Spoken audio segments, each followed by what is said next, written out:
We're just jumping right in. Sorry. That's okay. That's all right. We won't answer that question. We'll answer that question in a different edition of the Mike and Molson Too Good for Radio podcast. Back from an international excursion. Welcome back to the United States, Johnny. Good to be back. Good to travel abroad a little bit and see some stuff that's older than the 1800s. That's very nice. Yeah. I didn't know that things existed.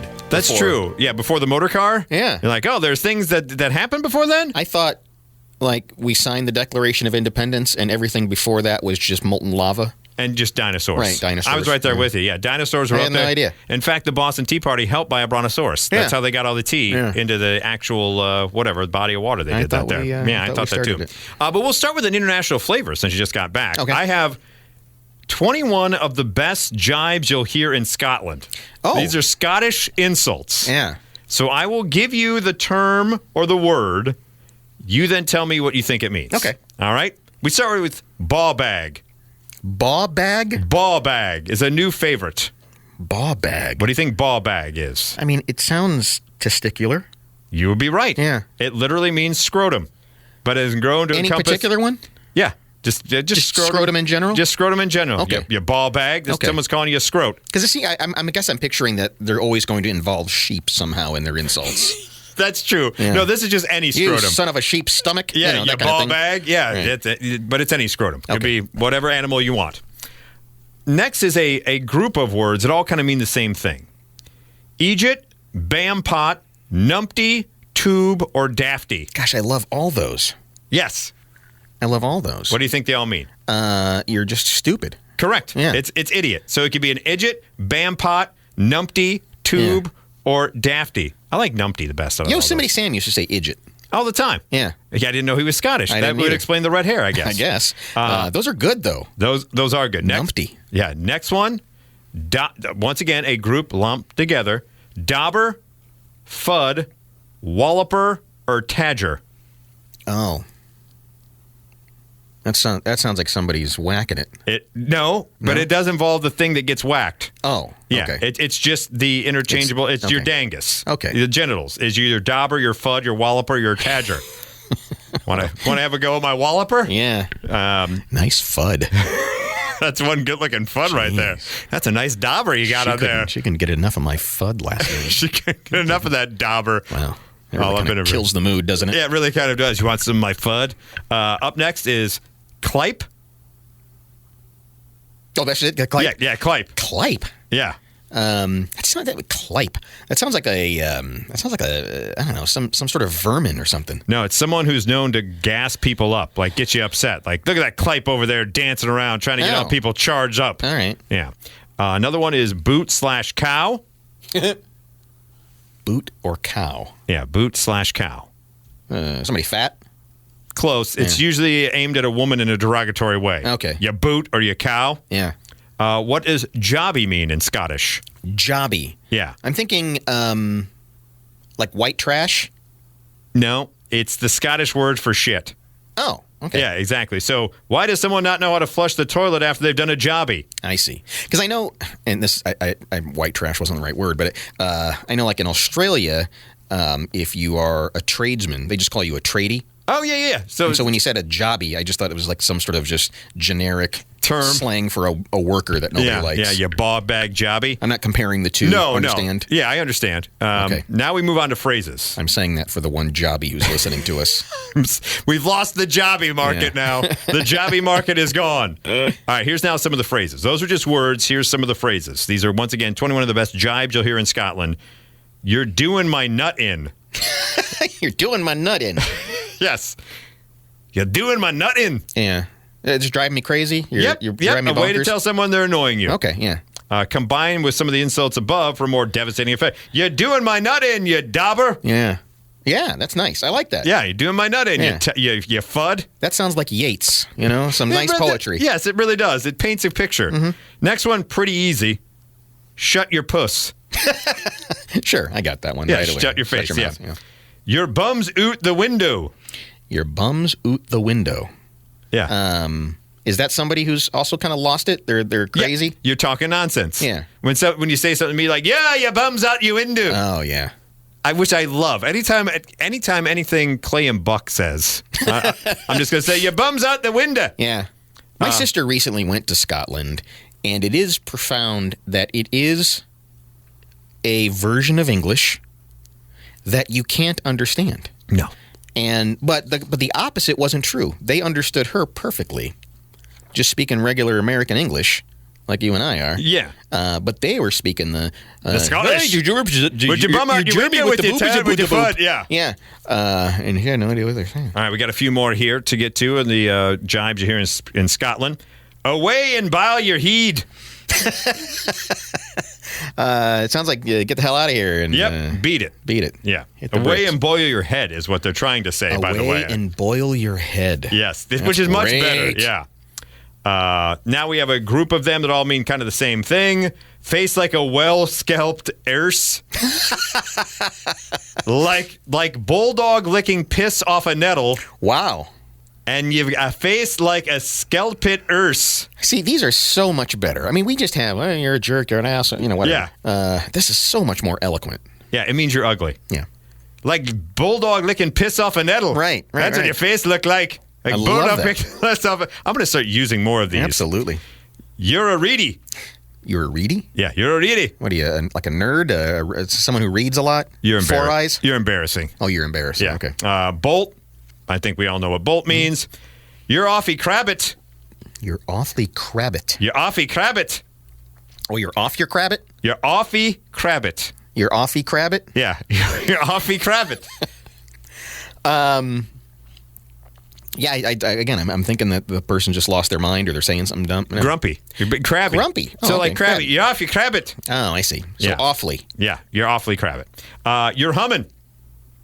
You're humming. Which I thought would be, in my mind, I think, oh, you're humming. That you're in America, you'd be like, well, you're on a roll. Like, you're humming. Yeah. You're knocking it out of the park. That's my only guess. Not the case No. in Scotland. Remember, these are jibes. Oh, They're not that's going to true. tell you That's something good. You smell bad or smell of something awful. You're humming. You're humming. I can smell it off your arms. You're humming. Put on some deodorant. What's so great about these, and we're providing a public service to people, is if you're ever in a debate with somebody and you Use drop these. one of these things, They're not going it to will know. completely throw them. They won't know what to do. Yeah, your ball bag, you're humming. Yeah. Your ball bags are humming. May want to spray something down there, my friend. A couple more. That is boggin. That's boggin. Boggin. Once again, it sounds like it's banging. It sounds like something good. Yeah, that but it song's means boggin. it's something bad. Okay. He's glacket. He's glacket? Yeah, glacket. He's glacket. That means he's got bad breath. He's someone foolish or thoughtless. By the way, for our Scotland listeners, I apologize if I'm mispronouncing any of this. And finally, No, it's funnier that way. finally, another. They have a lot of crazy ones, which this one's pretty easy. Yeah, af you heed. Yeah, half your heed. Yeah. So the one I like the most is a face like a well-sculpted erse. That's the best one. You are ugly. As we move from the Scottish jibes to one of our favorite segments here on the Mike and Molson Too Good for Radio podcast, it's time for a Wiener Roundup. I, as we mentioned, had a chance to go to Italy last week. Saw a bunch of things. One of the most, and people always say, "What was the thing? What was the thing that stood out?" And I'll tell you right now: What was it? the penises of Pompeii. Oh, because they didn't wear pants, or the pants melt off, or just a bunch of dangs? Yes. Vesuvius was so powerful it blew their penises off. That's what it was. They're just random They melted peni. off, yeah. They're random peni just everywhere in Pompeii. This isn't good, guys. What is? Please. Indulge me. So as you're walking around the streets of the ruins of Pompeii, and Pompeii is an entire city. I mean, Right, yeah. The whole thing is and they're uncovering more as time goes on. Every once in a while, either on the street or up on the wall, you'll see a penis, like an etching of a penis. Oh, okay. Like the penis drawings. Yeah. Pompeii penis drawings. Yeah. So Which I love even back in those ancient times. something like this. Oh, okay. I see these all over the place. Boy, that's very well done. It is a very well-defined penis. Yes. Good on them. Yeah. I mean, they didn't have as many tools back then to make that kind of art. No, and apparently they had the tools to circumcise back then. Look at them go. From what I can tell. Oh, yay, boast. No, they are directional signs What? To go where? To a bathhouse? to go to the brothel. That makes sense. Follow the boners to the brothel. Follow the Boner Brick Road? Follow Boner Brick Road. Yeah, so all over town, every once in a while, you would notice a penis, and it was pointing in a certain direction. And if you went that way, you would. And one of the brothels is still more or less intact.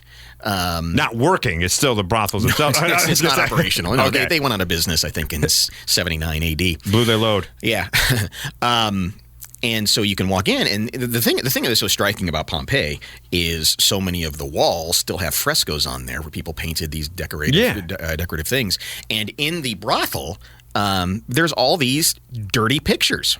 What? Yeah. Ancient Roman dirty pictures? Oh yeah. And so you look up on the wall, and you see, this position, and then they're doing it from this direction, and then someone's facing the other way. The original Deer Penthouse Forum is on the wall. It's a menu.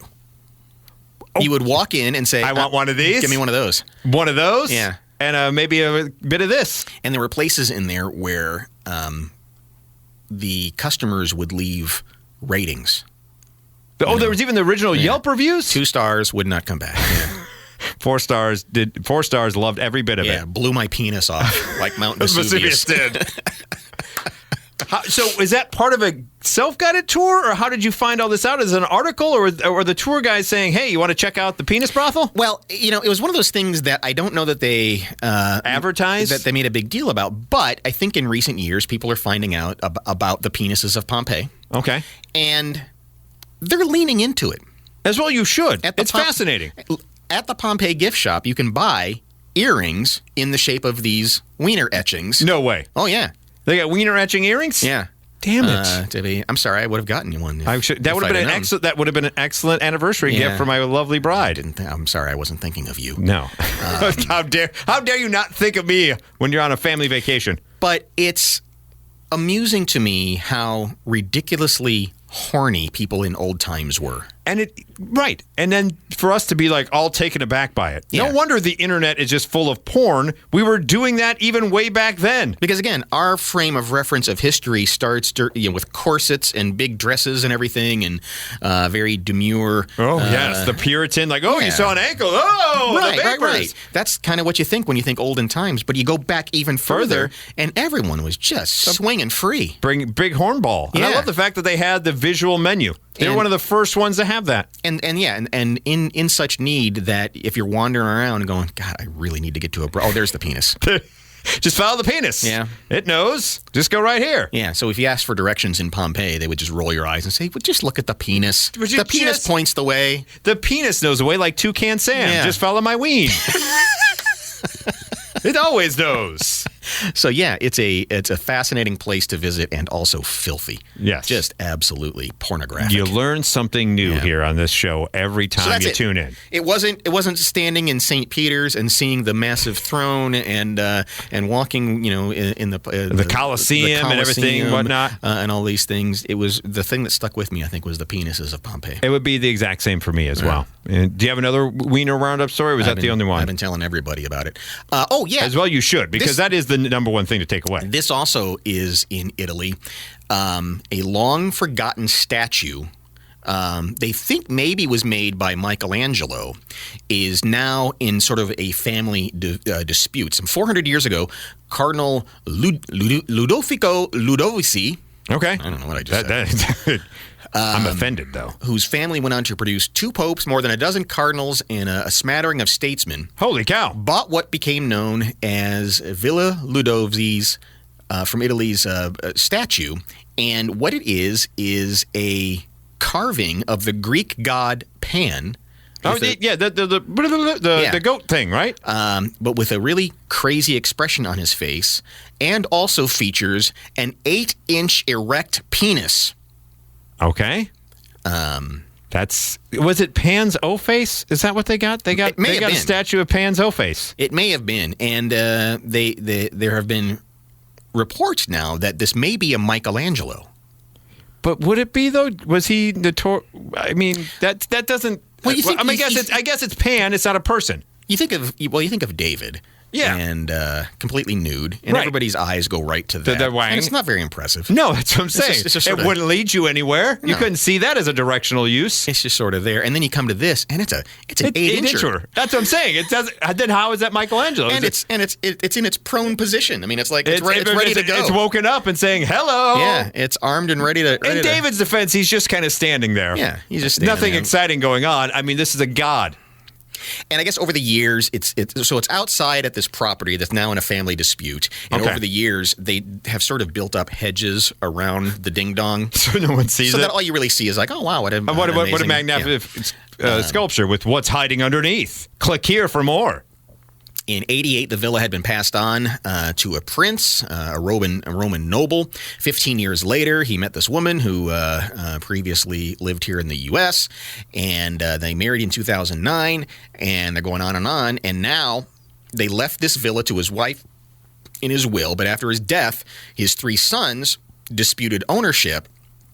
And so now there's this big wrangling over who gets this thing that may have been made by Michelangelo. So they're sitting on possible gold mine, Yeah. is what they're saying. So It's just that you can't show it to anybody because it's just filthy. That's why the dispute, though, right? Yeah. It's not over who wants the pan penis statue. It's who wants the money that could be going along with the pan penis statue. And I'm going to turn the screen around here Okay. so you can see what the great artist Michelangelo made. And it is absolutely gobsmacking. Okay. It is just, I want you to look at this. This is what he carved. At some point, Whoa! Whoa! look at that. Whoa!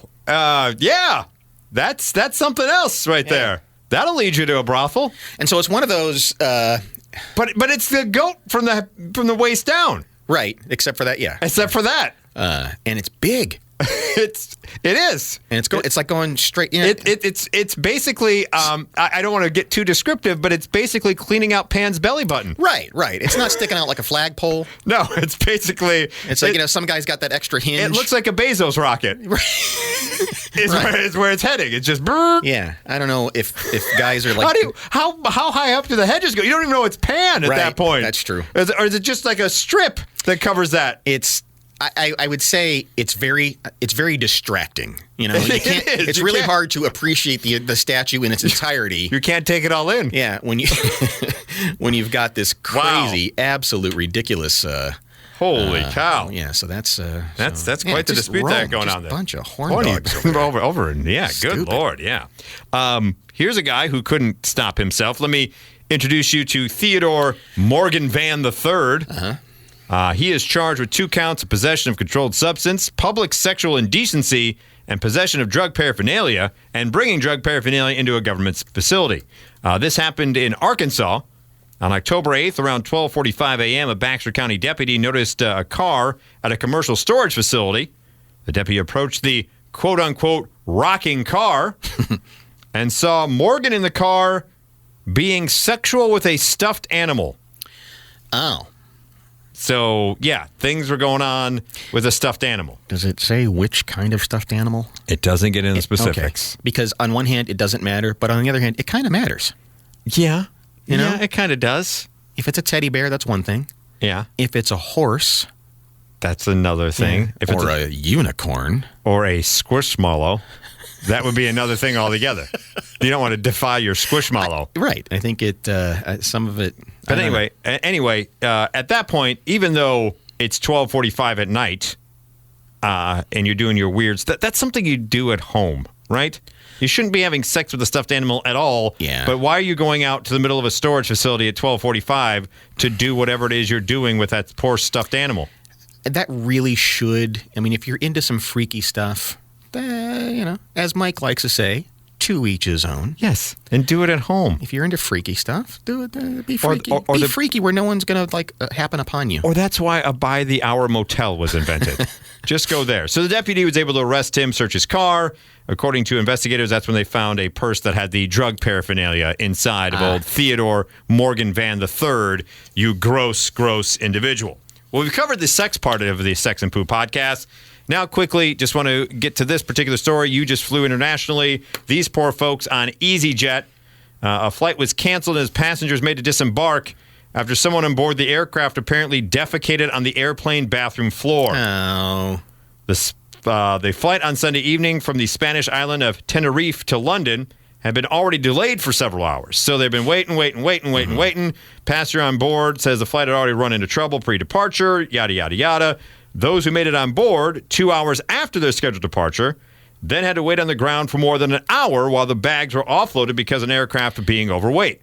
So they're already sitting there. They're on the plane. They finally get on the plane after a 2-hour wait. They're sitting there, an hour wait on top of that. After the extended delay, the atmosphere on the packed flight was characterized by suspense and anger. Mm-hmm. EasyJet planes, as they are, just aren't comfortable, according to this particular individual. The pilot finally gave the all clear, and then he said it'd be about 20 minutes until we departed. That's when the incident happened with the defecation.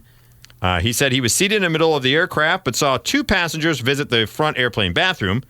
Then word started to spread through the aircraft that someone had defecated on the bathroom floor, followed by an unpleasant smell. Oh. He said no one was happy about this situation, but he says most believe the incident was an accident because it had been a long travel day and everything else. Everyone was being polite to each other. There was no fighting amongst the passengers, he said. It was just a very uncomfortable experience.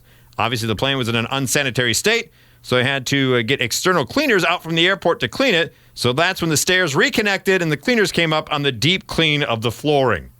It was very frustrating. We obviously can't prove whether the person had an accident or they done it out of anger for the delayed flight, but it's hard to be angry either way as nobody wants to be stranded in another country. It was 30 minutes before passengers deplaned, and eventually they said it was a fecal situation, a health emergency, as it were, on the plane. So we have to deboard. Biohazard. Do they know that it was intentional, though? Because anytime you try to use the bathroom on a plane, it's after that way. You get bounced around. Well, they weren't flying. Oh, okay. Remember, they had been delayed, and then they get on for an hour, and then they have to wait for them to offload the luggage, come back with the luggage, and someone just could. It seems accidental, but if you get to that point where you're that close, I got you now. Don't you? It's not that hard to then just hit the toilet. Yeah. Right. Rather than but it seems like someone proved a point. And finally, here in the Mike and Molson Too Good for Radio podcast, we stay within the air travel realm. This comes to us from Kenosha, Wisconsin. Mm-hmm. Pilot Mike Simpian was flying a helicopter from Kenosha, Wisconsin, back to Chicago at about 11:15 a.m. when a seagull smashed into the windshield of the helicopter. Wow. It flew in front of the window, shattering it, and then, so it's not bad enough. The seagull shatters the windshield. It then hits the guy in the face. So he's flying, gets hit, then hits him in the face. He was able to keep the chopper steady. God bless him for that. Can you imagine? You're driving around and something hits you, some wild animal shatters your windshield and hits you in the face, and he landed the aircraft safely in Pleasant Prairie, Wisconsin. They said, quote, "We know that he was traveling at a good speed en route southbound after leaving the airport, took the bird strike, was able to calm and collectively land in a field without having to disrupt any traffic or cause anybody harm." There was a photographer on board who was not injured. Simpian and the passenger were transported to an area hospital where the pilot was treated for cuts and scrapes. That's impressive. According to the FAA, how many bird strikes happen in Illinois and Wisconsin total in that particular situation, where a bird just hits your aircraft and causes that kind of damage? I think it happens more often than we think it does. Yeah. 2022 in Illinois, 225 bird strikes. Up in Wisconsin, 84. Because I was on a flight recently that was delayed, and for some reason, they said, hey, mechanics are looking at this airplane before we take off because on the way in, it was involved in a bird strike. It's like, you don't have to say that. No, don't tell me what it is. Hey, there's a mechanical issue. Yeah, there's a light bulb and an indicator or something doing something. But they told everyone that this plane had just struck a bird. And that's why you had to get checked out. And that the mechanics were looking it over to make sure that this thing was safe to fly. And I go and look out the window, and I kid you not, there was a guy with his head out the pilot's window with a rag and a spray bottle. Get the hell out of here. Wiping, I assume, the bird debris off the opposite side of this plane. Ew. Oh, God. Well, I guess you can't swerve to get out of the way. And then I just got on the plane like an idiot. You're like, oh, that'll be fine. Yeah. It'll said be it was okay. fine. They said it's okay. That guy squeegeed off the bird guts. Right. Well, there was no way that'll happen again to us. Why does it smell like Thanksgiving dinner? I can just smell roasted bird in here. Because it went through the engine block. Splattered all over it. So, yes. Let that be a lesson to you. Just take that as a word of warning. There may be bird guts on your plane, and if you're listening to this weekend, if you call someone a fud or a todger, you're calling them a penis, and she'll like it too.